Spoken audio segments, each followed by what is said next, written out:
y estamos hablando de la muerte de nuestro Señor Jesucristo, la cual estamos haciendo memoria hoy. Y uno podría decir, deberíamos de hacer memoria de una manera triste. Murió. Estamos hablando de alguien que murió, y cuando alguien muere trae tristeza a nuestros corazones. Y entonces nos encontraríamos en una paradoja. Porque murió, pero estamos felices. Porque si no hubiese muerto, no estaríamos felices. Dice la Escritura que era necesario que Él muriera.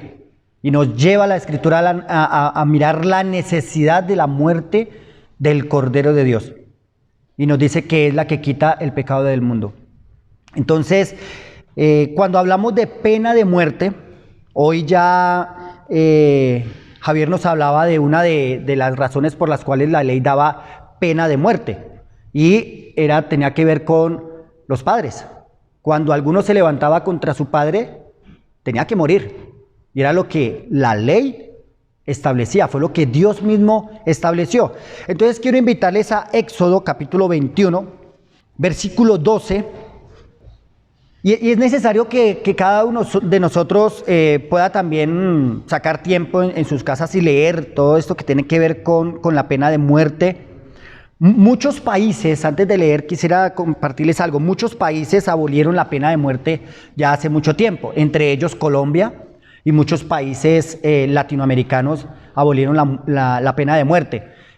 Hay muchos países hoy que todavía tienen la pena de muerte, ¿sí? No la practican como la practicaban en la antigüedad, pero sí a través de la silla eléctrica, a través de la inyección letal. Existe todavía esta ley de la pena de muerte en muchos países. En Éxodo capítulo 21, versículo 12 en adelante dice así la palabra de Dios: el que hiriere a alguno haciéndole así morir, él morirá. Esa es la ley de Dios.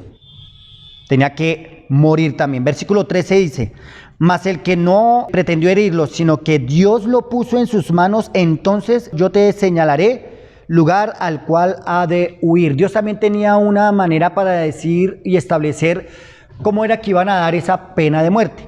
O sea, Dios tenía bien establecido para el pueblo de Israel cómo iba a ser la pena de muerte y cuáles eran los requisitos para que ellos ejercieran pena de muerte. Y también Dios iba a señalar a la persona para también librarlo de la pena de muerte.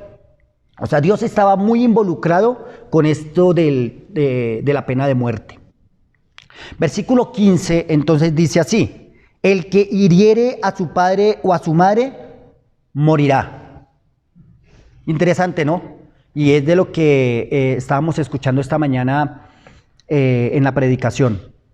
O sea, Dios lo tenía muy, muy claro y lo tenía muy especificado para el pueblo de Israel, cómo tenía que ser esto de la pena de muerte y cuáles eran los casos en los cuales había pena de muerte. Y entre ellos, la deshonra a los padres era digno de pena de muerte. Versículo 17 dice: igualmente el que maldijere a su padre o a su madre, morirá. Versículo 24, muy conocido, dice: ojo por ojo, diente por diente, mano por mano, pie por pie. Lo que conocemos como la ley del talión, o sea, conoció como la ley del talión. En algunos escritos se dice que es mucho más antigua antes que esta ley. Se conoció en algo que se conoce también como el Código de Hammurabi, creo que es que se expresa así. O sea, el hombre de una u otra manera llegó a establecer la pena de muerte en medio de sus pueblos. Y muchos pueblos, no solamente el pueblo de Israel, establecieron la pena de muerte. ¿Sí? Quiero invitarles ahora a Deuteronomio capítulo 21, versículo 22 en adelante. Dice: si alguno hubiere cometido algún crimen digno de muerte y lo hicieres morir y lo colgares en un madero, no dejarás que su cuerpo pase la noche sobre el madero, sin falta lo enterrarás el mismo día, porque maldito por Dios es el colgado, y no contaminarás tu tierra que Jehová tu Dios te ha dado por heredad. Miren cómo vamos avanzando en este tema de la pena de muerte. El pueblo de Israel también tenía un mandato y era que cuando alguno que le habían dado muerte y que por el delito que hubiese cometido y que era digno de tal muerte, esa persona la colgaban en un madero. No es lo mismo que la cruz. El pueblo de Israel no crucificó nunca a nadie. No tenía esa autoridad de parte de Dios, ¿sí? El pueblo de Israel nunca llevó a una persona viva a tal sufrimiento. O lo lapidaban, ¿cierto? O le daban muerte inmediata, pero no como el caso del pueblo romano. El pueblo romano, dentro de otros pueblos, fueron los que practicaron esta pena de muerte de lo que tiene que ver con la crucifixión, como fue llevado nuestro Señor Jesucristo a la cruz del Calvario, ¿sí? Tenían diferentes formas o diferentes cruces que utilizaban para esta pena. Y la más acertada para el Señor Jesucristo es la que nosotros conocemos tradicionalmente como una cruz, pero el palo horizontal, era el que era cargado por el reo, por el que iba a ir hasta la cruz. El pueblo de Israel tenía muy claro que ellos no podían dar muerte a Cristo. Miremos entonces un momentico, por favor, en Juan capítulo 19, versículos... Bueno, arrancamos desde el versículo 1. Dice así: así que entonces tomó Pilato a Jesús y le azotó, y los soldados entretejieron una corona de espinas y la pusieron sobre su cabeza, y le vistieron con un manto de púrpura, y le decían: salve, rey de los judíos, y le daban de bofetadas. Versículo 4, entonces Pilato salió otra vez y les dijo: mirad, os lo traigo afuera para que entendáis que ningún delito hallo en él. Versículo 5, y salió Jesús y llevando la corona de espinas y el manto de púrpura, y Pilato le dijo: he aquí el hombre. Cuando le vieron los principales sacerdotes y los alguaciles dijeron a voces diciendo: crucifícale, crucifícale. Pilato le dijo: tomadle vosotros y crucificadle, porque yo no hallo delito en él. Versículo 7, entonces dicen ellos, los judíos le respondieron: nosotros tenemos una ley, y según nuestra ley debe morir, porque se hizo a sí mismo hijo de Dios. Cuando Pilato oyó decir esto, tuvo más miedo. Pilato tal vez no era el primero al que le habían llevado para que él condenara a muerte. Uno podría decir que por él habrían pasado muchos y sí, pues fue encontrado cometiendo un delito o hizo algo, pues que muera. Cuando ve al Señor Jesucristo y lo interroga, lo primero que él dice es: pero no veo razón alguna para matarlo. En la ley del pueblo de Israel dice: si alguno ha cometido un pecado digno de muerte y le hicieres morir. Ya ellos habían establecido que Cristo había cometido un pecado digno de muerte. ¿Se había hecho igual a quién? Igual a Dios. Para ellos, Cristo había cometido un delito en la ley. En Levítico capítulo 24, versículo 10 en adelante, dice: en aquel tiempo el hijo de una mujer israelita, el cual era hijo de un egipcio, salió entre los hijos de Israel, y el hijo de la israelita y un hombre de Israel riñeron en el campamento, y el hijo de la mujer israelita blasfemó el nombre y maldijo. Entonces lo llevaron a Moisés, y su madre se llamaba Selomit, hija de Dibri, de la tribu de Dan, y lo pusieron a la cárcel hasta que les fuese declarado por palabra de Jehová. Versículo 13, y Jehová habló a Moisés diciendo: saca al blasfemo fuera del campamento, y todos los que le oyeron pongan sus manos sobre la cabeza de él y apedréenlo toda la congregación. Interesante, ¿no? O sea, por una blasfemia también había un crimen digno de muerte. Dios lo había establecido de esa manera. Y bajo ese manto de esa ley, el pueblo de Israel le dice a Pilato que Jesús debía morir, que él merecía la pena de muerte. Y entonces sabemos que el Señor Jesucristo fue llevado a la cruz del Calvario con pena de muerte y fue crucificado.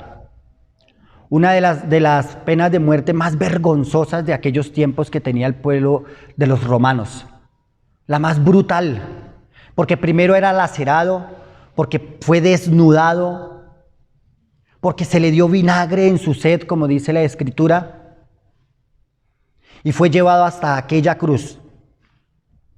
Al lado del Señor Jesucristo fueron puestos dos ladrones, dignos de muerte.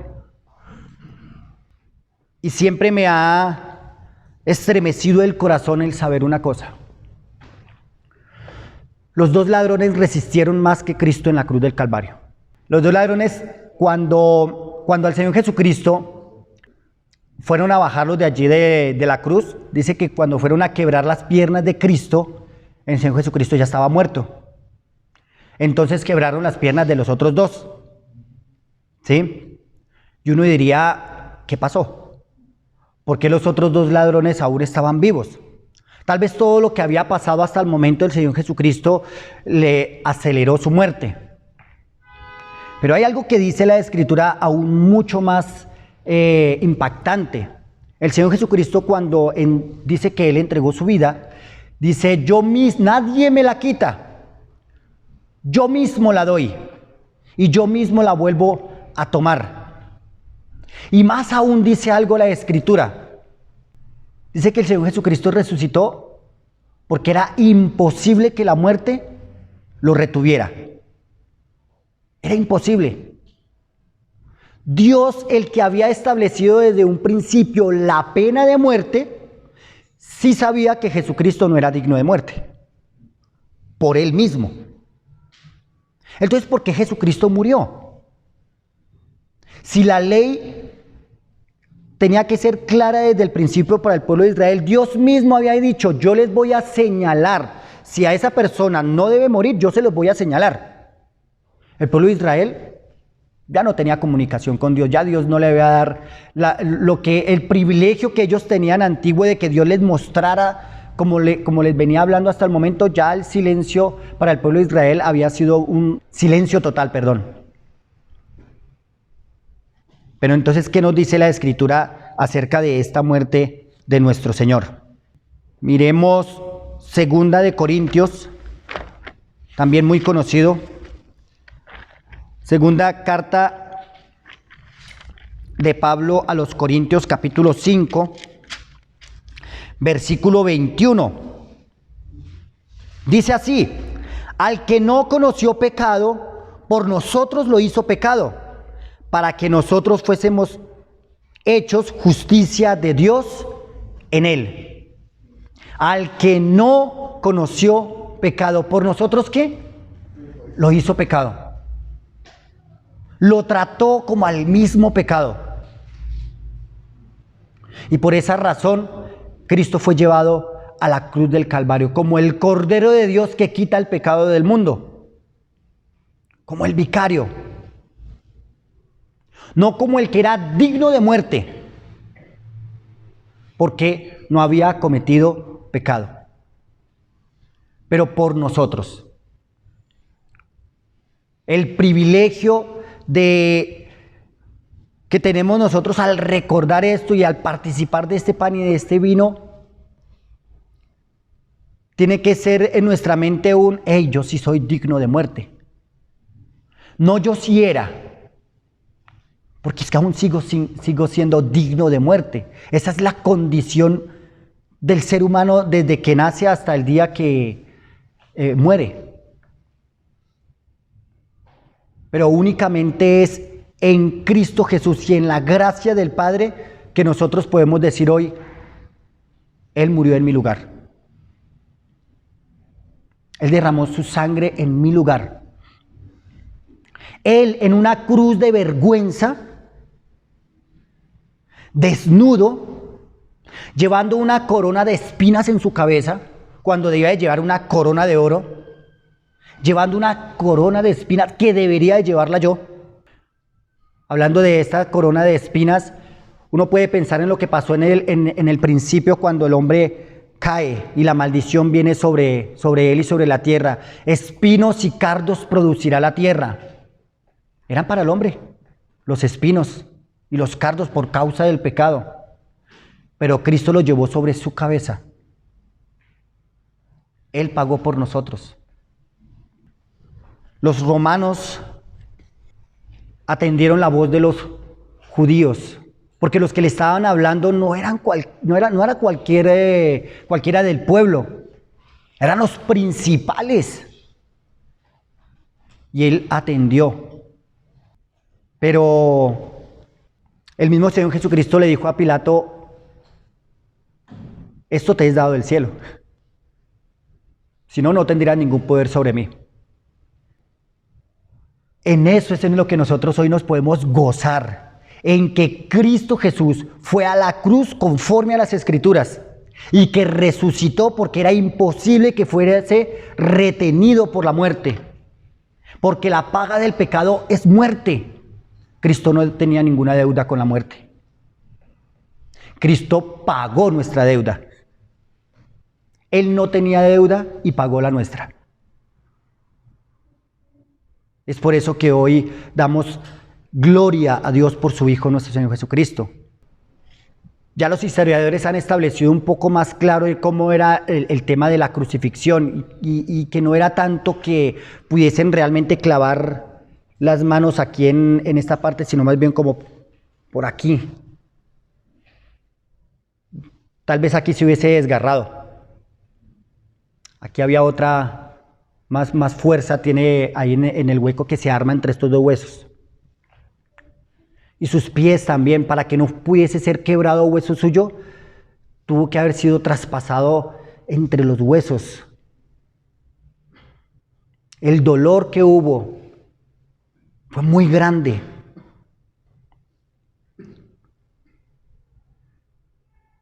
Pero era el precio de nuestro pecado.